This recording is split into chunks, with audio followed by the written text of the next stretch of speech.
Can you hear me now?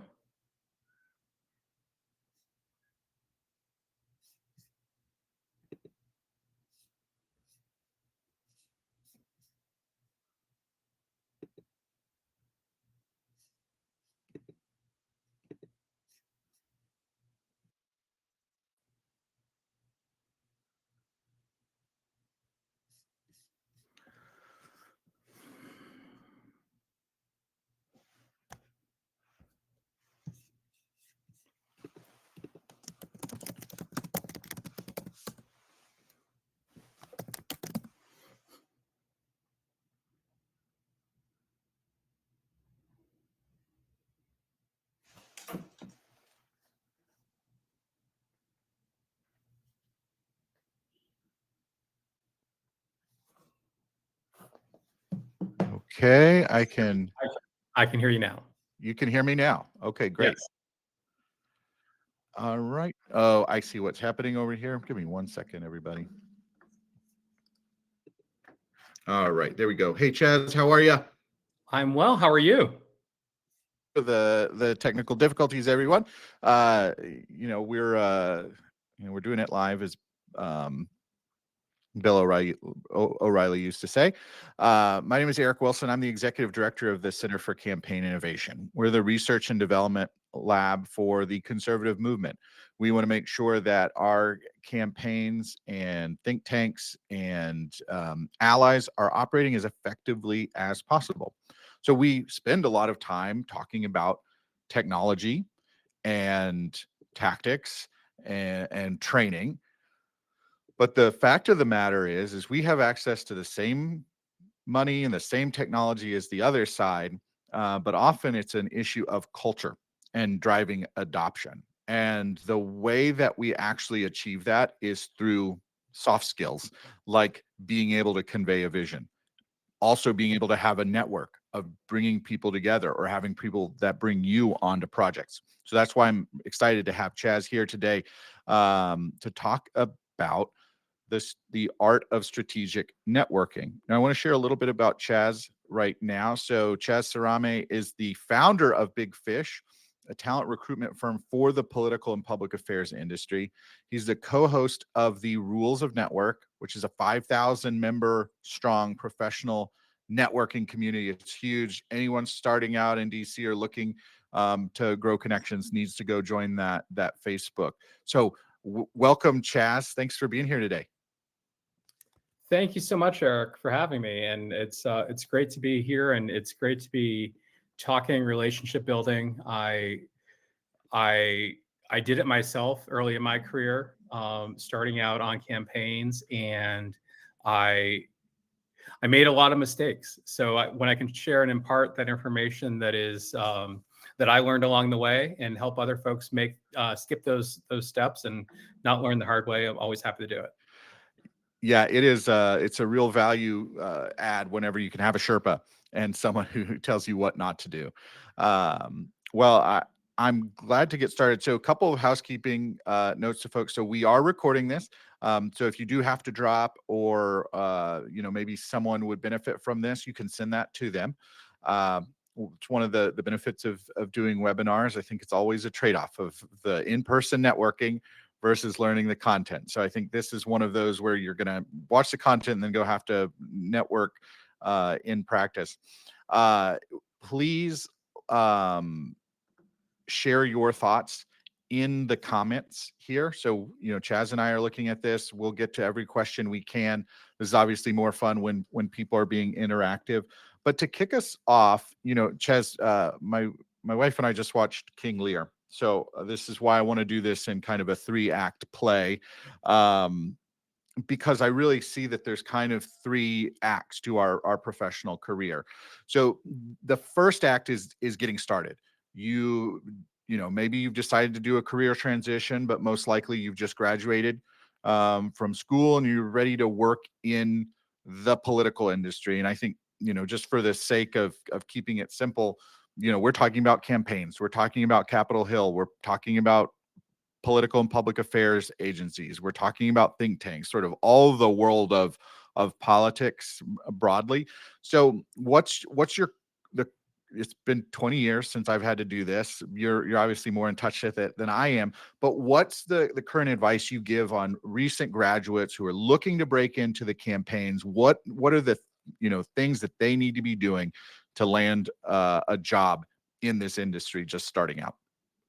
And I think it's one of the few things that is age old and never changes. And it's so important. And what has changed is a lot of young job seekers' attitudes towards it. Mm, The number one thing is showing up, and showing up at, be it, your local campaign, your local state Republican Party, your local state think tank, state house, uh, in DC. If you want a job in DC, you got to show up in DC. You got to meet people. And I think the showing up in person piece is really one of the biggest pieces that you really want to master, and that you really want to it can really make just a huge difference. It will uh, there's a lot of folks, particularly right out of college, that are under the impression that they're going to get a great job in politics in their backyard, in their hometown, in Nowheresville. mhm. Um, and it's just not reality unless you're Nowheresville's Tallahassee or someplace really great, with a lot of opportunities. And um, so the other piece of that is, moving. And I, like a lot of people, I grew up in Maine, went to college in Maine, worked for the Maine Republican Party, worked in the Maine State Senate, and kind of got to a point when I was about 25 where I had exhausted all the opportunities in Maine at the time. And I packed up, I'd interned in DC, and I packed up all my stuff and put it in my sedan. I didn't have much stuff. And moved. And I highly recommend that. We talk to we don't do a lot of very entry level roles, but we do some. And so many candidates who would be great if they would show up someplace are never going to find a job, or never going to find a quality job where they are remotely. Hmm. So yeah, that was going to be my to my mind. So my own experience is similar to yours. I got the call, said, "Hey, we've got a job for you. You need to be here next week." And so I left college early to get up to Washington D.C. Probably wouldn't advise other people skip the spring semester of their senior year of college to go work in politics, but that's the path I went down. But I was sleeping on couches, because I had to get up here, had to save money for an apartment, that kind of thing. So I was really curious to hear, with hybrid and remote work being so popular right now, is it different in our industry, or is because my advice has always been like, you got to get up here because someone can call you tomorrow and say, the difference of you getting a job is whether you can be there tomorrow or not. Yeah, and that being around, Mm, in front of mind, and in front of mind happens a lot of different ways. But one of the best ways is to physically be around.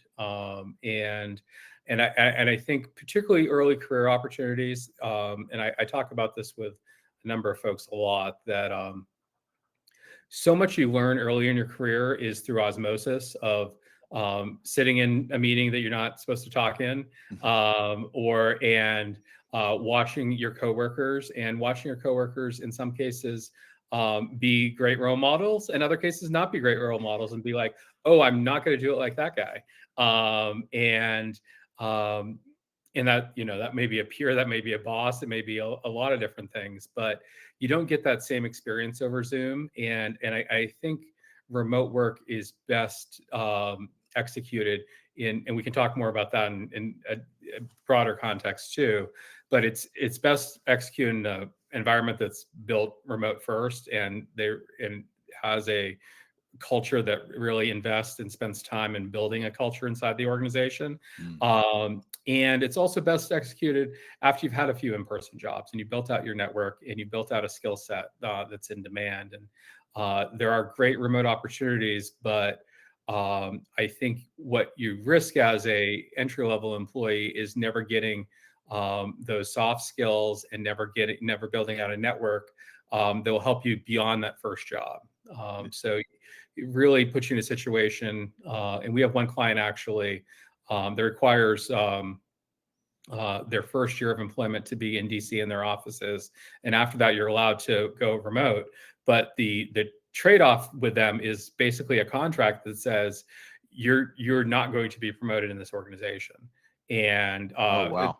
it's a very stark sort of thing, but like they'd love to keep you, they'd love to have you invested, but if you want to move up in the organization, you want to be in leadership, you you need to be in the office.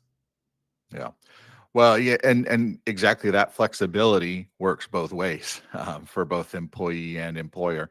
And I want to highlight something that you said, because this is the key, I think, of job seeking, is front of mind.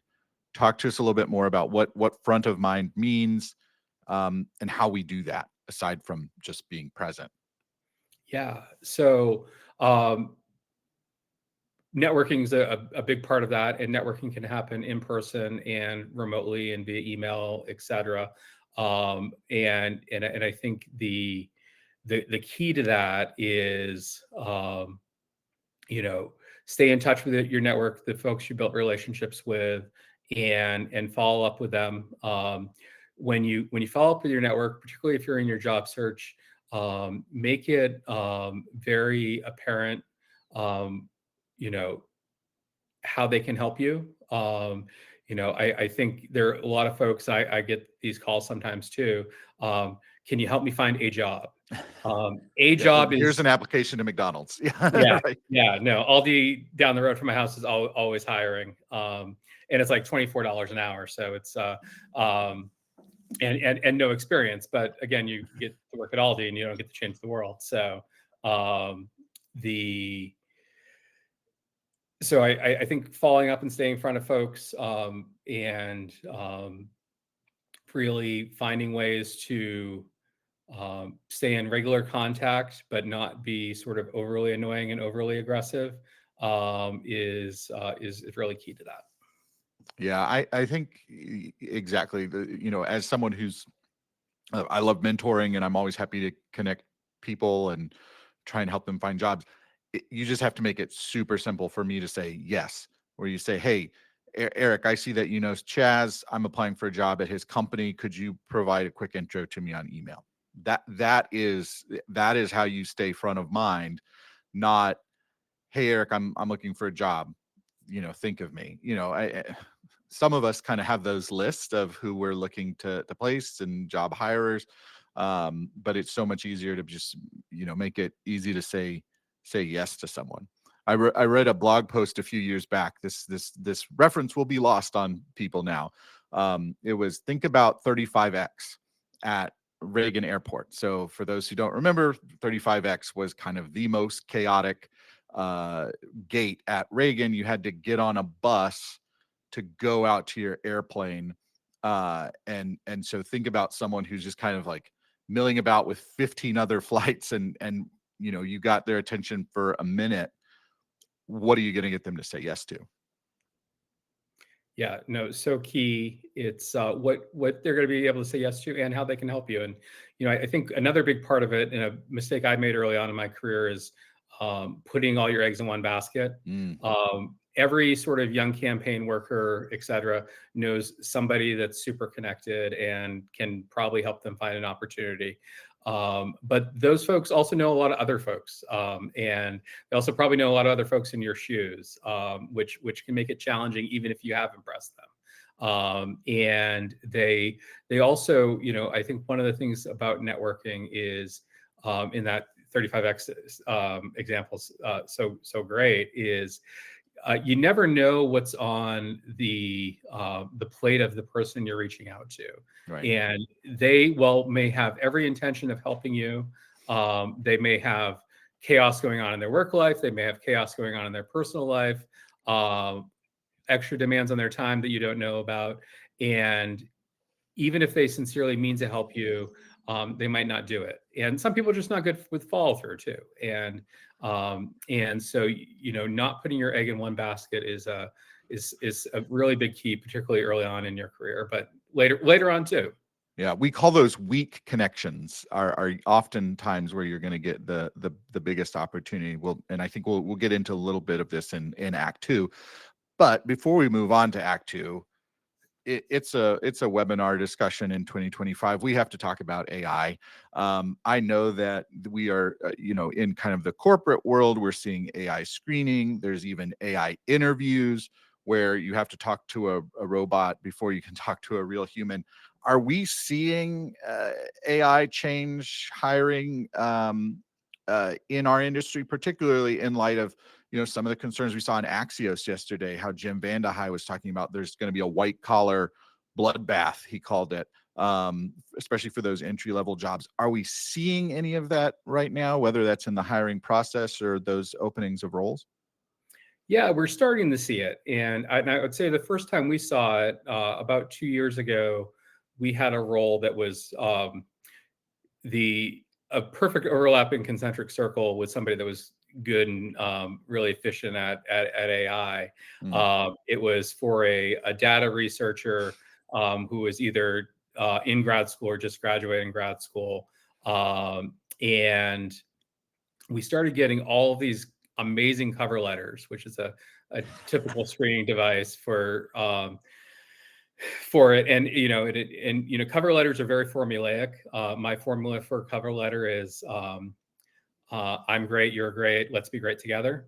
And if you take the job description, drop in the mission of the organization, and then customize it a little bit, you have the bones of a pretty good cover letter. So what we saw there is it was the subsequent problem is they couldn't talk the talk of the cover letter they wrote. Right. we took care of that with old school screening and still do, but the challenges of virtual are real. Most likely, in almost all cases, your first interview with an employer is going to be a Zoom interview, which is sort of early tech. But that in itself, if you have the opportunity, anytime you're interviewing, I always encourage folks to say, hey, love to do the Zoom interview. I'm also available to come in the office and offer that up. And it'll really make you stick out for a number of reasons. And then more so broadly on the AI piece, AI screening, with applicant tracking systems, ATSs as they're called. I think in the short run, there's a lot of junk tech out there, which a lot of companies are learning to navigate. In the long run, I think that actually is a helpful thing because the previous generation of applicant tracking systems were complete junk, and at best, look for keywords. But the other part of AI interviews, and we had one client that forced us to do AI screenings before they talk to folks with AI interviews. And if you have one set up, always ask for a dry run, and all the companies that provide them have sort of a dry run screening that you can do. Interesting. It may not be the custom questions, but one of the challenges is some of them, they just prompt you the question and then you're just left to talk. And then you don't necessarily know if there's going to be a follow-up question. And so we saw that with candidates who would answer really great, brief, succinct answers that anybody in person would have asked to tell me more. What about this, etc. They don't get that opportunity, and it really made some candidates stand out and gave them an opportunity, and it really hurt some other candidates. That's fascinating. And that's something, again, that I hadn't even thought about. So if your first interview is going to be on Zoom, how do you prepare someone to look and sound their best on Zoom? Because obviously, if I'm going to go in for an interview, I'm going to wear my jacket, my tie. I'm going to make sure I've shaved or whatever I need to do to look my best. are there steps that we need to take to be effective on Zoom? It's sort of the equivalent of, buying a new suit. Absolutely. And I can send a follow-up email after this too. And we've actually addressed that. I would say do still dress up, wear business formal or business attire. You can kind of match that to your sort of expectation of the other side of the camera. We had a candidate last year who realized the Zoom interviewer wasn't wearing a tie and grabbed his tie mid-interview and flew it off, and the interviewer was very unimpressed. Oh. I think you're best to sort of behaving for a Zoom interview just the way you would for a real world interview. The other Right. but the other part about it is do your full tech check. Make sure if it's Zoom or if it's a different platform, make sure all of the stuff's up to date. Log in beforehand, and go through all the options, and make sure it's ready to go when you're there. Yeah, and you want to make sure all of the things that you can prepare for are taken care of, because you're going to be nervous. You don't want to be more nervous because the tech isn't working. I think that's something that again, it's just being mindful of how you present. Absolutely. All right, so let's move on to Act 2. We've landed our entry level job. We're really early on in our career, whether that's in Campaign World, on Capitol Hill, on K Street, wherever that may be.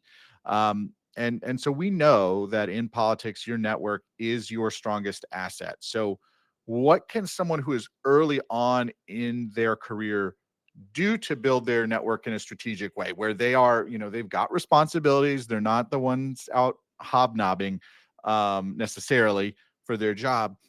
What can they do to stand out while also being competent?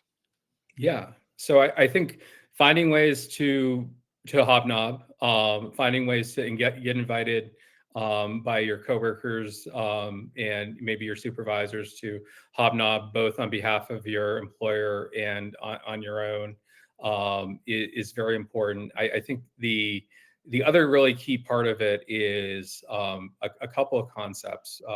One, do not be transactional. Do not be what's in it for me networker. Everybody sees that person coming.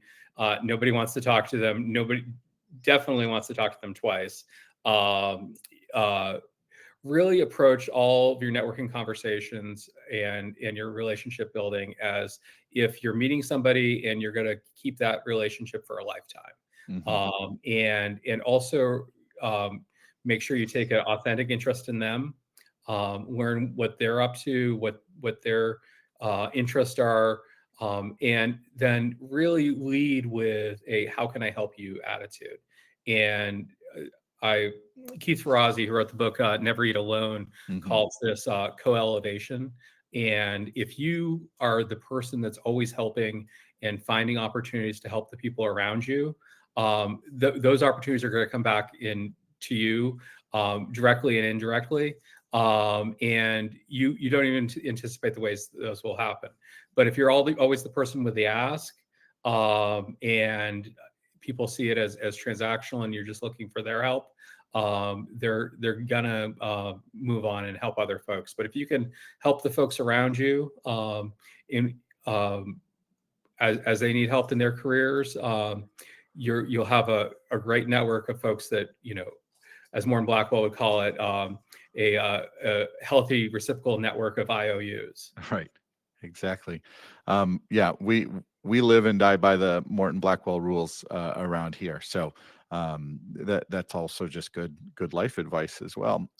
So I want to kind of dig into this lifelong aspect of it, because you're networking for a purpose, because you want to grow your career.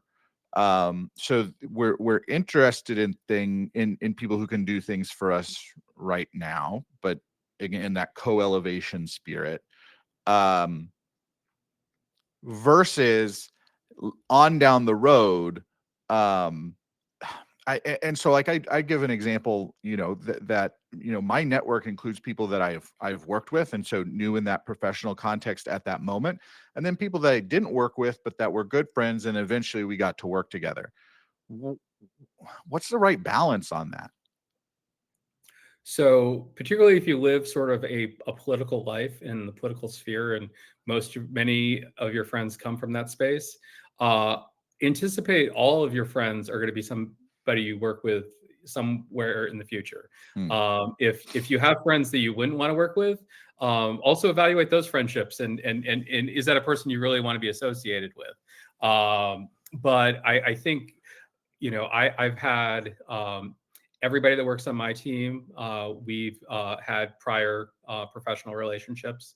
Um, One was a speaker recruiter at the Leadership Institute, and had recruited me often to speak, and so that was her background, and so I think anticipating that your personal life and professional life are going to be blurred, and that's actually a great thing, and you should want to work with your friends, but make sure, and I gave a friend this advice very recently, is you want to work with your friends because you want to work with them as colleagues. Don't go to work with your friends if you just want to be friends with them, and you don't respect them professionally. And it's that piece will always come back to bite you. But invest your time in people you respect personally and professionally, and you'll reap good rewards from that. I want to get tactical for just a minute. Where are these relationships happening? I think of my own. I did a lot of network at the Union Pub when I was sort of early on in my career. What are some aside from those sorts of activities? What are some things that people need to? Where do people need to be? What are some things that they can do? Yeah. So early on in your career, it's very hard to get on the conference circuit. Your employers probably aren't paying you to do that. If you do have the opportunity to go to a conference, be it the Polys or the State Policy Network's annual meetings, one of my favorites.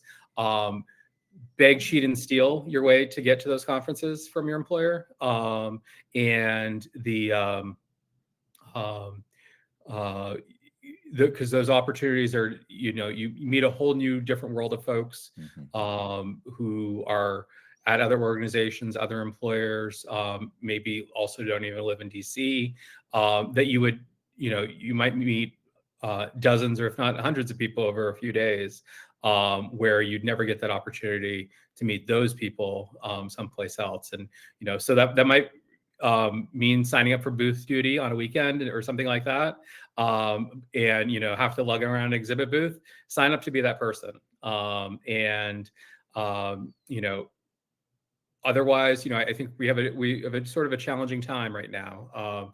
There are events in DC, definitely, and good ones. Rules of Networking put some of them on. There are lots of other groups that do as well.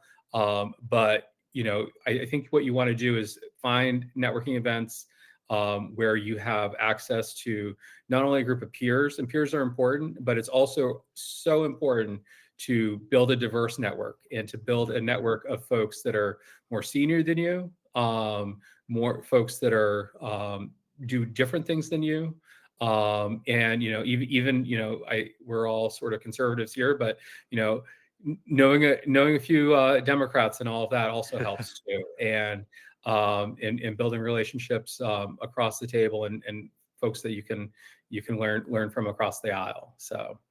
Yeah, the friendships with folks on the other side of the aisle has always been a really tough part, and I think increasingly so in our polarized, um, situation. And I think this just giving mining my own experience for where I've built networks. So obviously, kind of like those social networks, and the reason is I had a friend who was a bartender at the Union Pub when he was right out of law school and trying to get a job, and so I went there to hang out with him and met other people.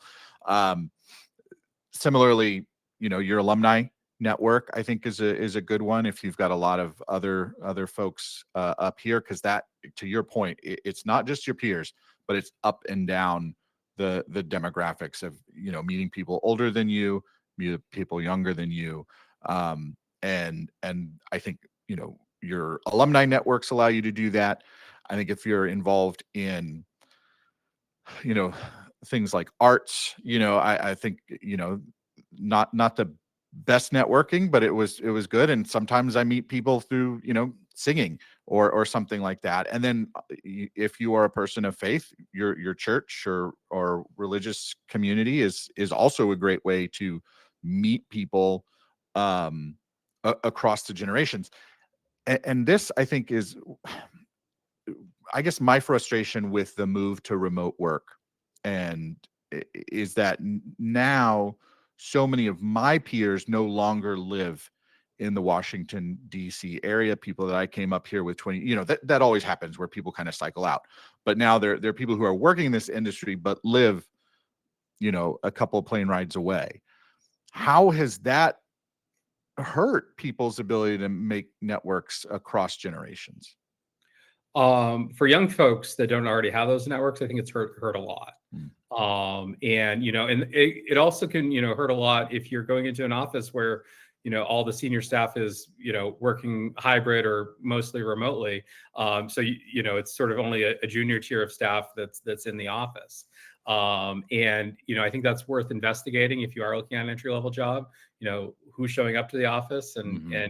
and if you are showing up to an office that's empty, and maybe that's an opportunity that you pass on. It does sort of elevate conferences and events and other opportunities where folks will be coming in to connect with those folks. So you need to emphasize those opportunities. A group that I'll plug, I was on the board of for a long time, the America's Future Foundation. If you're in the public policy space, it's young professionals, great organization, both in DC. They also have hubs in a lot of the major cities around the country to get involved with as well. So we need to talk about some mistakes that people make. I feel like in this, when you're just starting out, you're trying to land your spot, you're on your best behavior. I think this early career is where you can make some mistakes. What are some common ones that we need to be looking out for? So, and I hear this particularly from political people and like people with all political resumes all the time, and sometimes they say, I don't even have a resume. I've never needed one. Um, and I think it's very easy early in your career to ride the success of the sort of the folks you're with, right? And the Mhm. coattails of that. And maybe you worked for a candidate that won, and they moved to a higher office, and you moved along with them and got promoted, et cetera. I had a very early lesson in that. In 2002, I was working on the Maine governor's race, and I also had a job in the Maine State Senate, as well as still in college. And I didn't think we were going to win the governor's race, but we had what was called by everybody, and all the fundraising was going on, was calling it the firewall um, of a Republican-controlled Senate. And come election day, there were 3 races that were decided by less than 30 votes, and they all went to recount, and we lost all 3 of them. Mhm. And the Senate Republican staff went from a 20 employees to 3 because they went to minority status, and it was I was new guy in, new guy out, and without a job and without good job opportunities. And then shortly after that, my mentoring campaigns up and moved to Florida, um, and um, and I didn't move up and move to Florida, so he wasn't as helpful opening doors as he had been in the past too. And I think everybody in campaign life has that day, and sometimes it comes early. Sometimes you might be 40 before it comes, and Yeah. hopefully it is, where the folks that helped you in the past aren't going to be able to help you anymore. And I think it's also very common to sort of outgrow your early mentors in this. And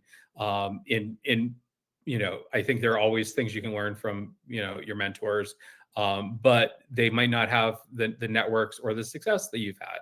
And so I think that's a really important thing that goes back to not putting all your eggs in one basket.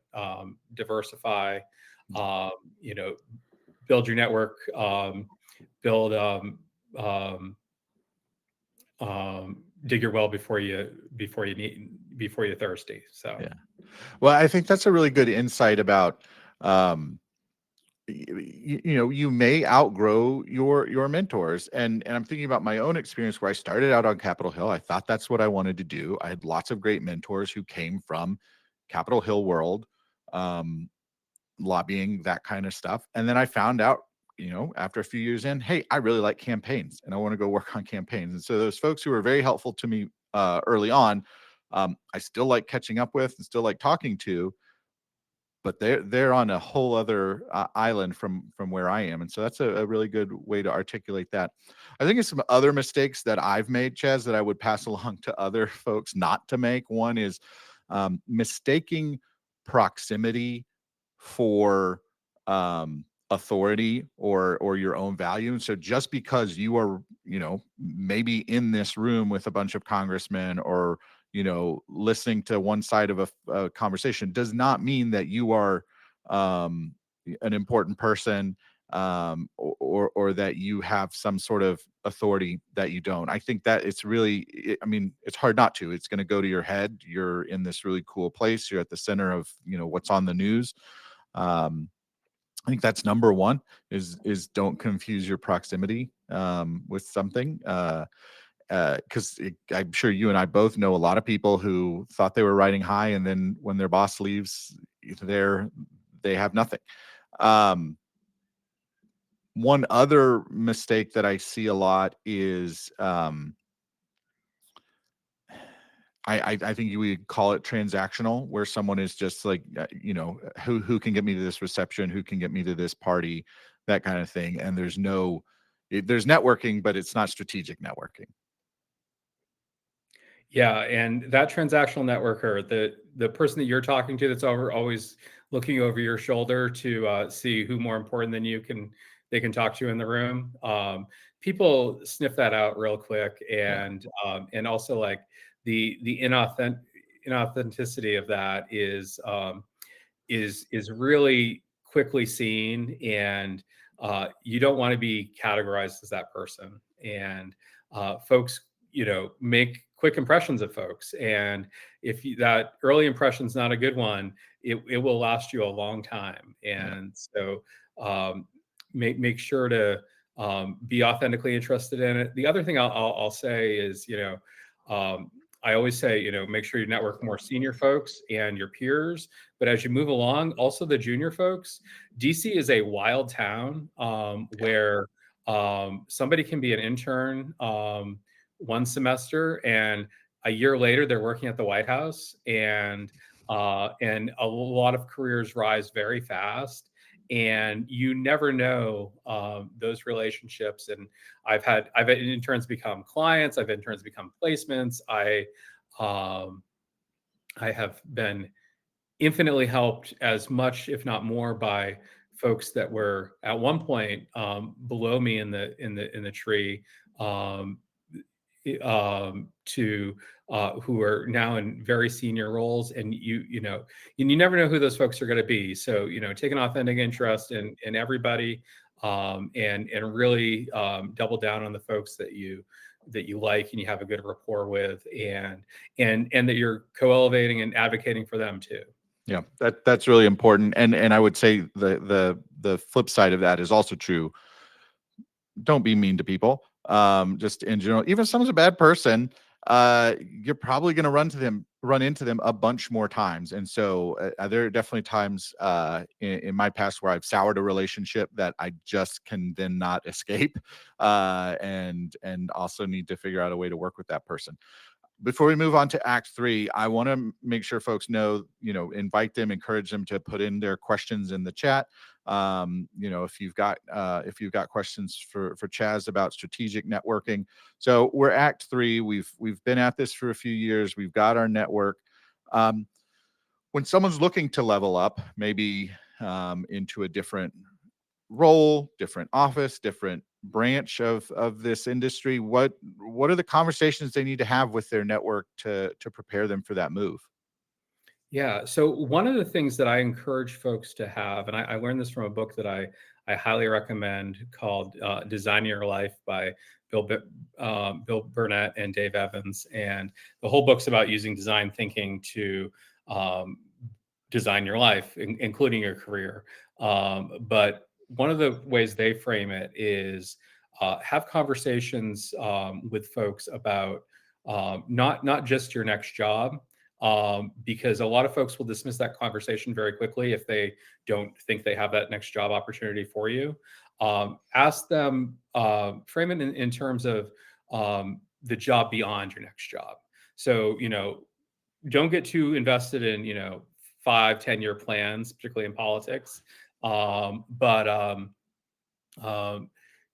if you start thinking about your career on, not only what you're looking for now immediately, sort of that sort of transactional need, but that, in 2 years I'd like to be doing X, or 5 year or a couple of years I'd like to be doing X.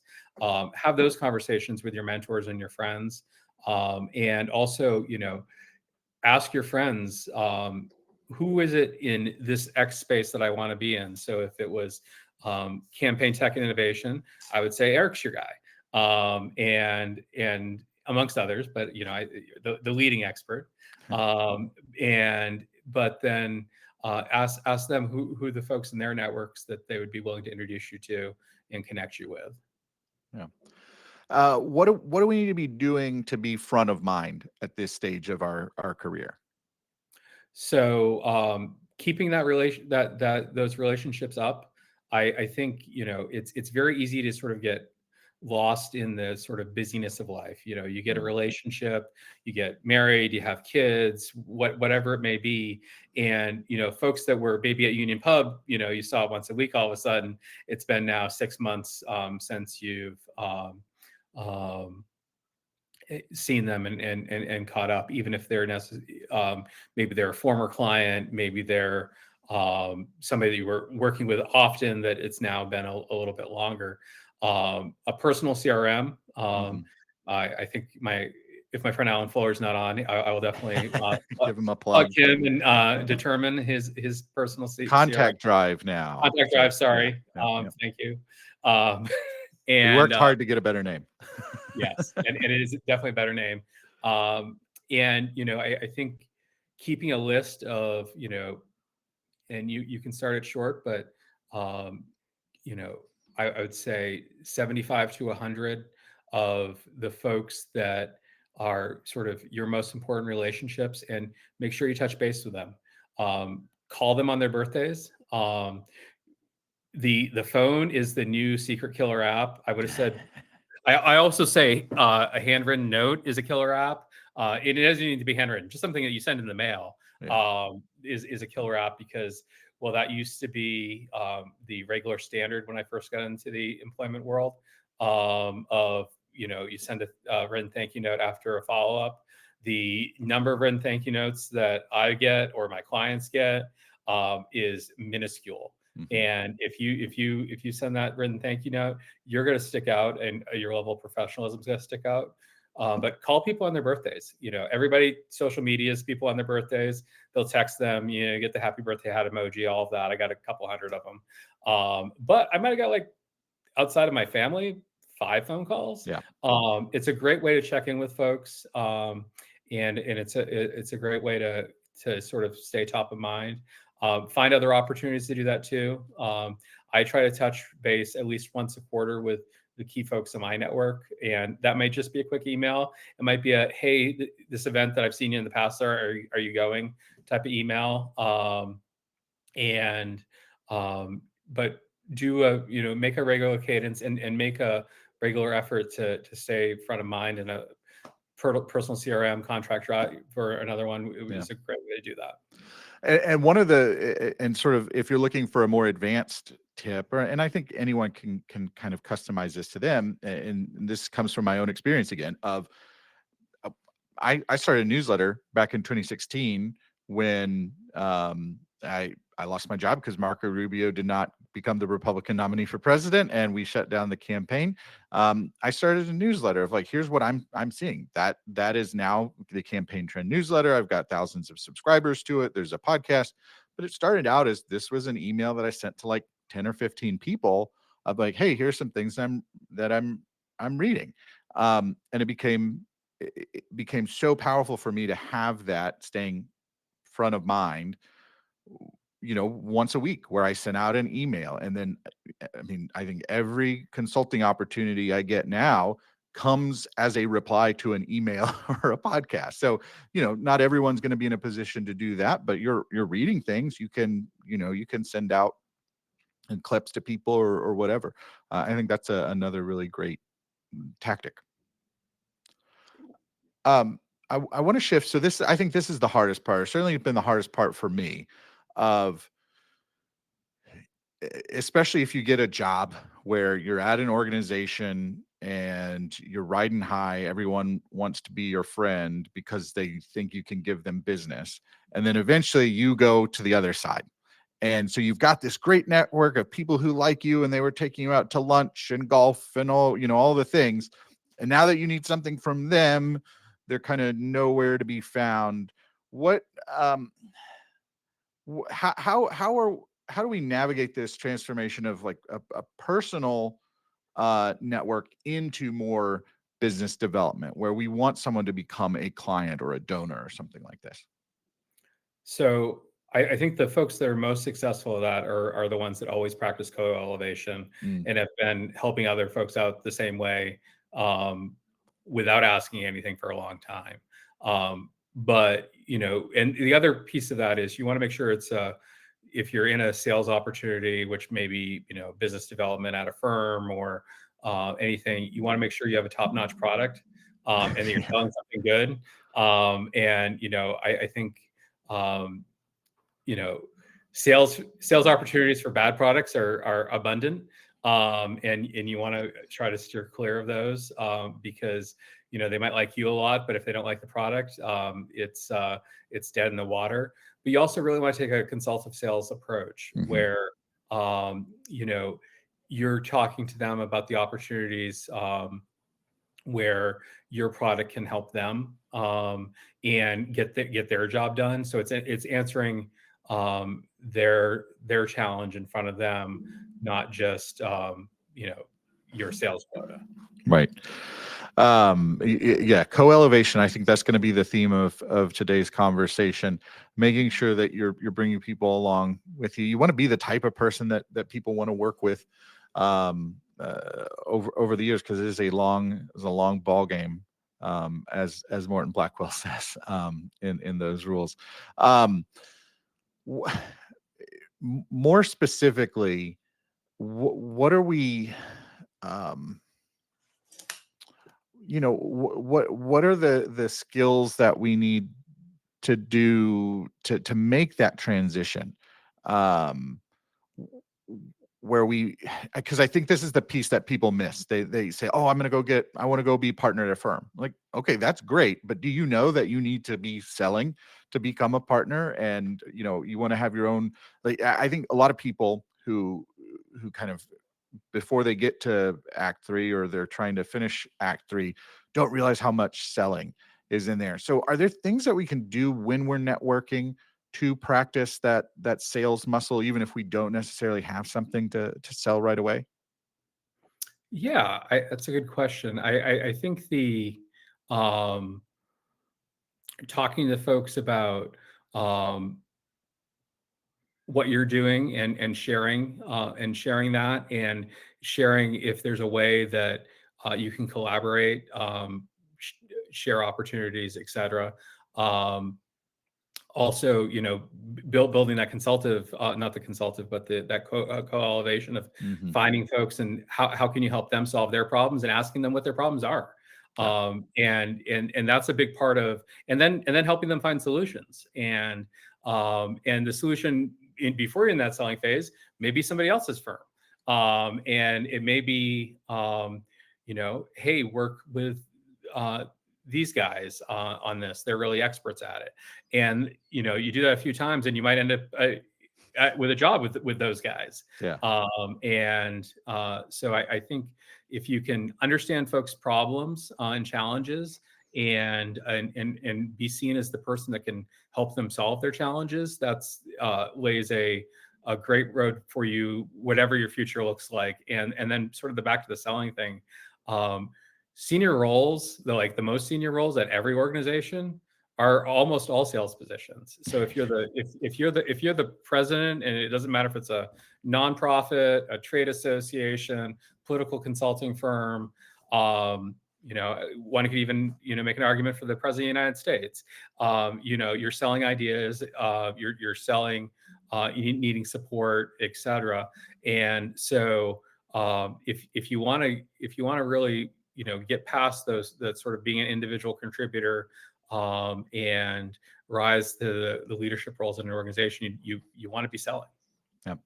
Well, I'm going to do last call here for questions from those in the chat, if you've got any. But I for one, pretty easy to find. You can just reply to any of the emails that you got about this webinar. If you want to talk about networking, if there are things that I can do to be helpful. Similarly, Chaz, I think is pretty easy to find and easy to work with. A couple of plugs for Chaz. One, Big Fish does help you with your recruiting. Yeah, there we go. We've got his email address. So if you need help finding a job or hiring, go talk to Chaz. And then Rules of Networking is the Facebook group where you can find out about events and go in and ask questions. I think you can even email Chaz and ask questions anonymously to get answers from the community. So we really appreciate you being with us here today for the Center for Campaign Innovation and our Mastering the Art of Strategic Networking webinar. Those of you who joined us live, those of you who are watching the recording, we're glad you could be with us. Make sure that you go to campaigninnovation.org to learn more about us and find out about future upcoming events. Thank you, Chaz. Great. Thank you so much, Eric, for having me. And everyone in the group, feel free to follow up with me. Happy to chat with y'all. If you want a individual career consultation, hit me up for that, and I'll be able to, don 15 minutes of advice on you too. Great. All right. Thanks, everyone. Have a great rest of your day. Thank you.